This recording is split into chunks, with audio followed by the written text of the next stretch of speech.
One day, James had to wait at the station till Edward and his train came in. This made him cross. Late again! Edward laughed and James fumed away.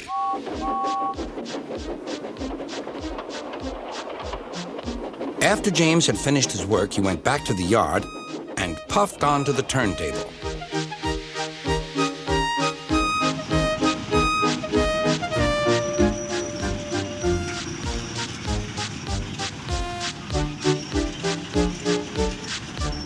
He was still feeling very bad-tempered. "Edward is impossible," he grumbled to the others. "He clanks about like a lot of old iron, and he is so slow, he makes us wait." Thomas and Percy were indignant. "Old iron? Slow? Why, Edward could beat you in a race any day." "Really," said James, "I should like to see him do it."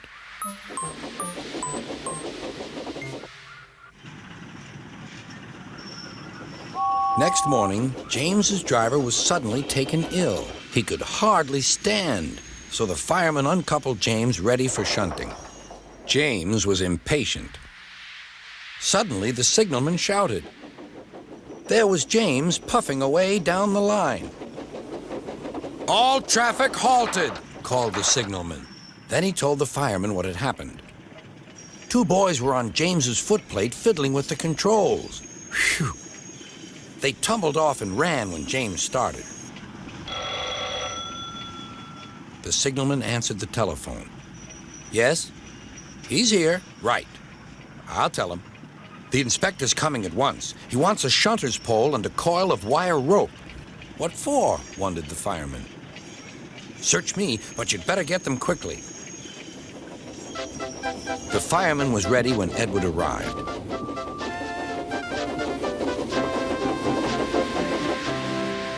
The inspector saw the pole and the rope. "Good man, jump in."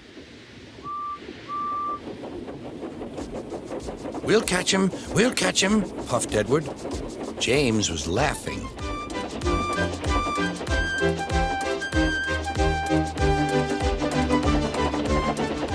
What a lark, he chuckled to himself. Suddenly, he was going faster and faster. He realized that he had no driver. "What shall I do? I can't stop! Help! Help!" We're coming, called Edward.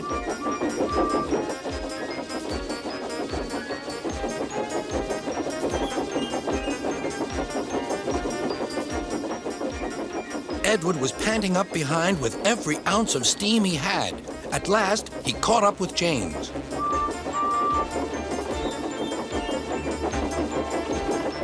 "Steady, Edward," called his driver. The inspector stood on Edward's front, holding a noose of rope and the crook of the shunter's pole. He was trying to slip it over James's buffer. The engines swayed and lurched. At last, "Got him!" he shouted. He pulled the noose tight. Gently braking, Edward's driver checked the engine speed, and James's fireman scrambled across and took control. "So, the old iron caught you after all," chuckled Edward. "I'm sorry," whispered James. "Thank you for saving me." "You were splendid, Edward." "That's all right," replied Edward. The engines arrived at the station side by side. Sir Topham Hatt was waiting. "A fine piece of work," he said. "James, you can rest and then take your train."